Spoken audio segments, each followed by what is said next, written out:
Recebo um benefício previdenciário e acho que o valor não está correto. O que posso fazer? O que mais acontece, infelizmente, são benefícios concedidos de forma a algum ajuste necessário para representar efetivamente que o segurado contribuiu durante toda a sua vida. Isso é um fato. Nesse caso, o segurado se deparou com um benefício que não representa ali a sua forma de custeio, ou seja, estou trabalhando, contribuindo para a Previdência Social e de repente parece que estou recebendo muito menos do que eu contribuí. O que eu faço? Revisão de benefício. Essa revisão pode ser tanto no âmbito administrativo, lá nas portas do INSS, ou a gente pode ir também direto para a Justiça Federal. Isso é bem legal. Dá para revisar sim, viu? Benefício errado, tem como revisar. Doutora, e quais são os tipos de revisão de benefício? Perfeito, a gente tem vários tipos de revisão. Vou pontuar aqui algumas que são assim as mais usuais que chegam no dia a dia do nosso escritório.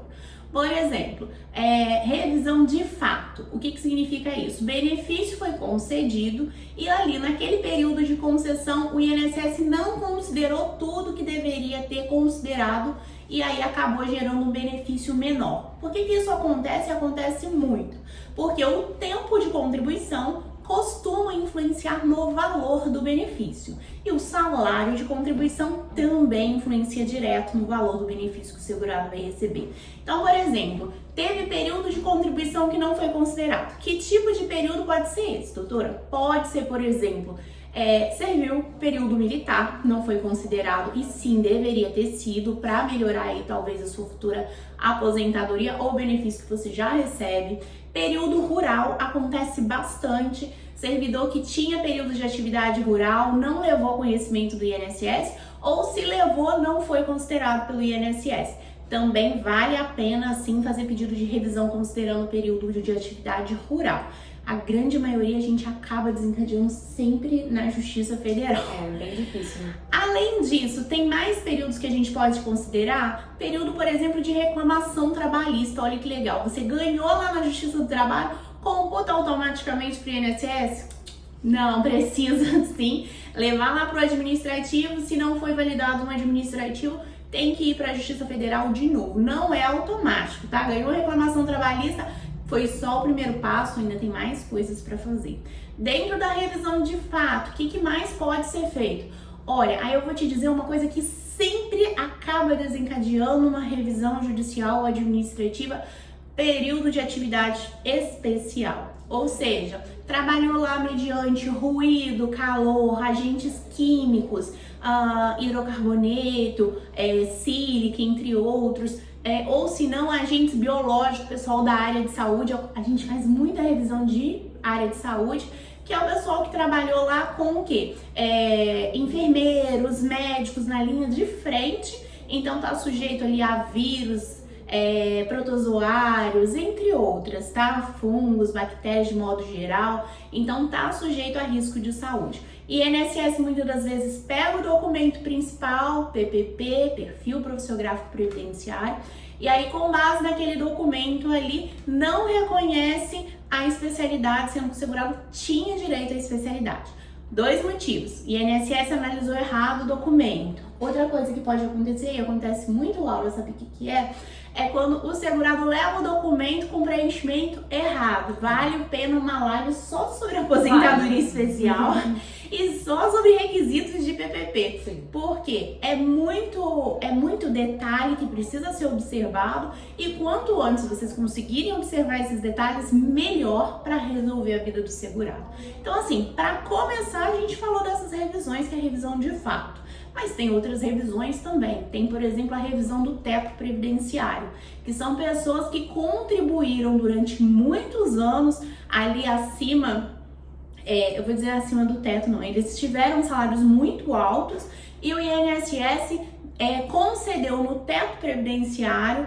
E aí o que acontece? Quando o teto previdenciário mudou em 1998 e depois em 2004, essas pessoas tinham direito a uma readequação teto. O que aconteceu com essas pessoas? Infelizmente, o INSS não fez esse procedimento automático para todo mundo. Muita gente está recebendo menos do que deveria receber. Essas pessoas são aquelas pessoas, em regra, que se aposentaram ali bem antes de 1998, tá? Então, recebeu o benefício no teto previdenciário era antes de 1998, vale a pena analisar se o seu benefício foi concedido de forma correta e se foi revisto no momento oportuno. Doutora, e aproveitando que a gente está falando sobre prazo de concessão de benefício, existe prazo para pedir a revisão? Existe. Aí vem uma grande questão. O prazo, em regra, para revisar um benefício é de 10 anos. Mas como que conta esse prazo? A gente conta do primeiro dia útil ao mês seguinte ao recebimento do primeiro pagamento. Então não basta olhar lá na cartinha de concessão da Previdência Social. Você tem que ver qual foi a data que recebeu o primeiro pagamento. Ah, ok. Recebi o pagamento em janeiro de 2014. Então, lá aí a gente tem que ir em fevereiro de 2024 foi o prazo para revisar o benefício. Muita atenção, perdeu o prazo, não tem como revisar o benefício mais. Mas tem revisão que não é revisão do ato concessório. Esse prazo é só quando o erro está ali na cartinha de concessão, no processo originário. Na revisão que eu dei exemplo, a revisão do teto, foi um erro que a administração pública procedeu depois que o benefício foi concedido.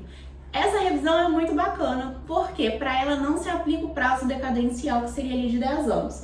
Como que funciona? O segurado dá entrada no pedido de revisão e pode receber os últimos 5 anos de atrasado, mesmo que o benefício dele seja lá de 1990. Ainda é possível hoje dar entrada nesse pedido de revisão e olha, vai conseguir validar e vai conseguir receber os atrasados e costumam ser atrasados significativos, tá? Tem gente que chega a ter $500 mil para receber, já vi processos de quase 1 milhão de atrasados, tudo numa revisão de teto previdenciário.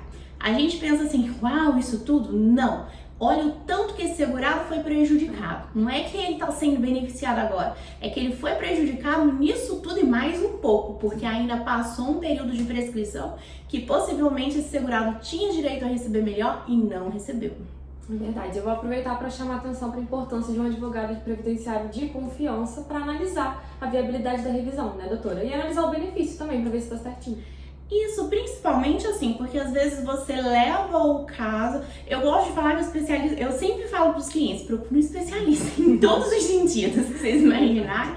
Um especialista faz toda a diferença. Imagina o seguinte, você não vai lá no neurologista pedir para operar o seu coração, concorda? Porque não é a expertise dele, não é a especialidade dele. Da mesma forma que se você chegar aqui para discutir uma questão muito específica de direito penal, não vou conseguir te ajudar. Por quê? Porque não é a minha expertise. Agora, se vier para conversar sobre aposentadoria, a gente vai ter horas de bate-papo aqui. Então, assim, realmente vale a pena apostar naqueles profissionais que se especializam para realmente cuidar e tratar do seu problema. Isso aí. E agora um tema que está sendo muito discutido, que é sobre a revisão da vida toda. Como ficou essa situação? Revisão da vida toda. Gente, acabou, já terminou o julgamento, perdeu a revisão da vida toda?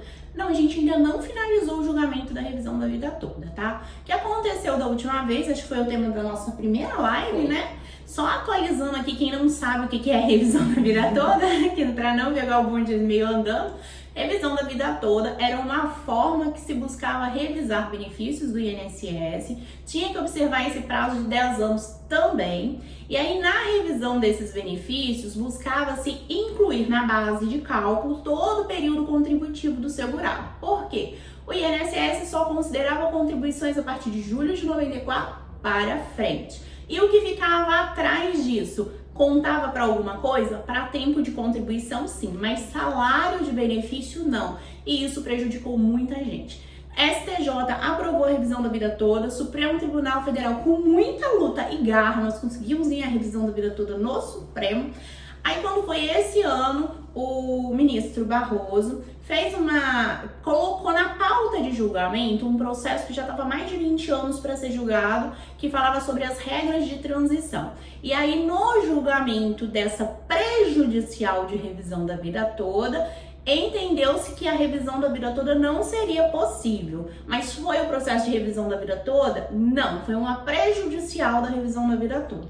Aí o que eles estão discutindo agora, salvo engano foi o IEPREV, entrou com embargo de declaração e falou o seguinte: olha, Supremo, você teve uma mudança de entendimento, porque você disse que era viável e de repente você disse que não é mais. Quando o colegiado mudou, ou seja, outros juízes chegaram para poder discutir a tese da revisão da vida toda como prejudicial e esses novos ministros do Supremo entenderam que não é viável a revisão da vida toda. Então houve uma grande mudança de entendimento. Toda vez que tem mudança de entendimento, o que vocês costumam fazer? Preserva o direito daqueles que têm processo ainda na justiça e só muda o entendimento para os próximos. Então, assim, Supremo Tribunal Federal, quem não tinha direito, quem não tinha entrado com o processo de revisão da vida toda, com certeza absoluta não tem como entrar agora, tá? Acho que agora realmente não tem como mudar isso aí. Mas quem já estava com processo na justiça ainda está pendente o julgamento de revisão da vida toda para saber como vai ficar a situação deles. Bom, deixa eu aproveitar uma pausa para dar um abraço aqui no pessoal que está prestigiando a gente. Queria dar um abraço aqui na Lucinha. Lucinha, muito obrigada pela sua participação. Lucinha tá sempre aqui no escritório, a gente tá sempre em bate-papo sobre direito previdenciário, isso é muito bacana.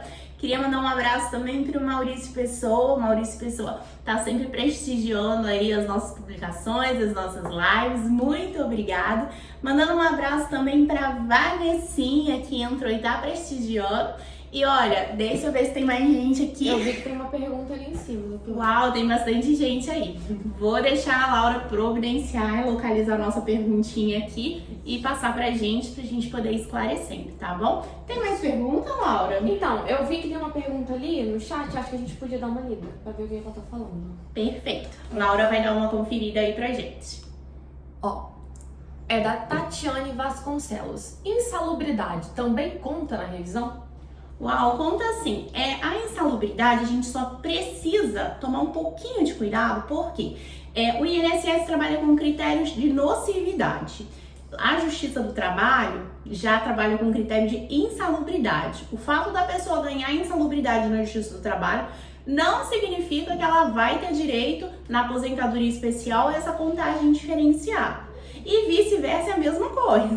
Por exemplo, por quê? Porque os critérios são diferentes. Mas em ambas as situações a gente está trabalhando com o quê? Com agentes que prejudicam a saúde do trabalhador. Então, no caso específico, teve efetivo prejuízo para a saúde do trabalhador, aí a gente está naquele ambiente lá de nocividade, e aí se não foi considerado no processo concessório, totalmente possível fazer ali a revisão para contar o período de insalubridade. E aquela questão, segurado não apresentou nenhum PPP, laudo, nenhum documento que tinha insalubridade. Mas aí, 2, 3, sei lá, 9 anos depois, o segurado falou assim: poxa, tinha esse documento aqui que eu não levei a conhecimento do INSS. Tá dentro dos 10 anos? Pode apresentar elemento novo para o INSS. O INSS provavelmente vai querer pagar só da apresentação daquele documento para frente, mas o fato é que sim, é possível revisar o benefício. Inclusive, eu acho que esse pode ser o tema da próxima live, né, doutora? Aposentadoria especial. Perfeito, Laura, combinadíssimo. Já tá combinado. Sexta-feira da semana que vem, às 13h15, vamos falar sobre aposentadoria especial. É um tema que ultra batido aqui no escritório. Eu acho que o que mais demanda ações judiciais é a aposentadoria especial. E eu acho que vai bombar. O que você acha? A gente aproveita e fala de PPP também, que tem muita dúvida. Com certeza. Isso aí. Bom, quero agradecer, muito obrigada pelo tempo de vocês, pela atenção, por prestigiar nosso trabalho. Estamos aqui à disposição do longo de toda a semana, das próximas semanas, ou a partir de hoje mesmo, você já deixa a sua dúvida, manda um WhatsApp pro escritório ou coloca lá no direct qual a sua dúvida sobre a aposentadoria especial, e aí na próxima sexta a gente vai estar respondendo elas para vocês. E pode mandar dúvidas sobre todos os temas que vão ser os próximos temas das lives.